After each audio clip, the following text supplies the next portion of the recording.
na mitema te, kasi na moni ete suka ya moto eja libobele te, akangama na yo kolo Yesu sunganga sunganga soki yo sungiteo na limosusue kolo sunganga Yesu sunganga soki yo sungiteo na limosusue.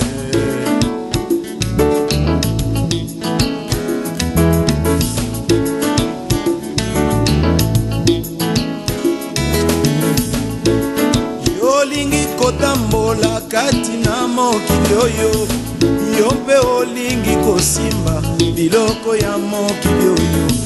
kasi yokoki kosimba te soki bobele na maboko na ngai Yesu sunganga sunganga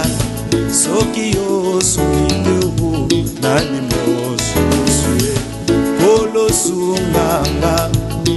sunganga soki yo sungiteo na limosusue.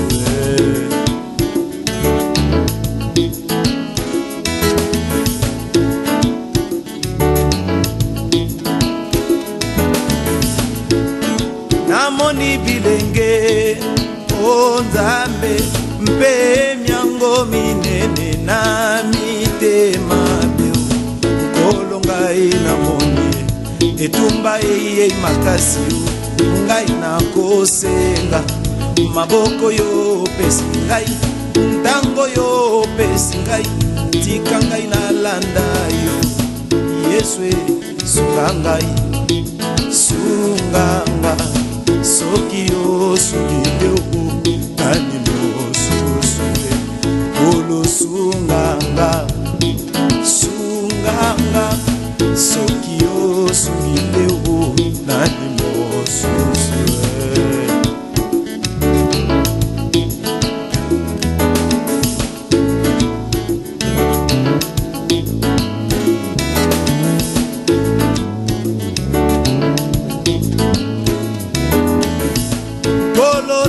Bapasi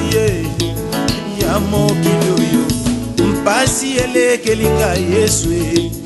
na mokili oyo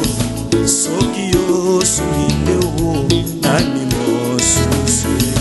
nga nakosenga na mpe moyo pesi ngai na mpe moyo pesi ngai Yesu tika nalanda yo Yesu sunganga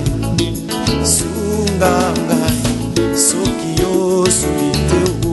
na limosusue kolo sunganga o sunganga soki yo sungiteo na limosusue.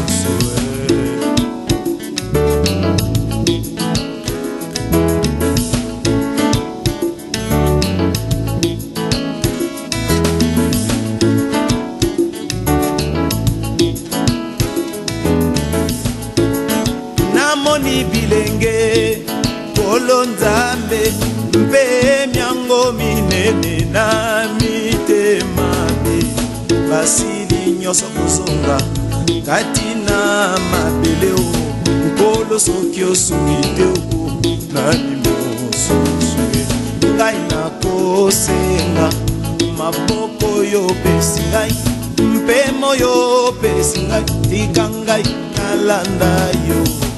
Yesu sunganga sunganga soki yo sungiteo na limosusue kolo sunganga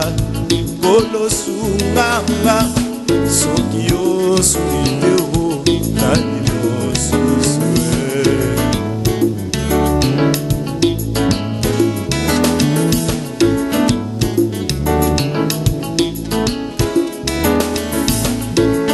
Yolingi kotambola kati na mokili oyo,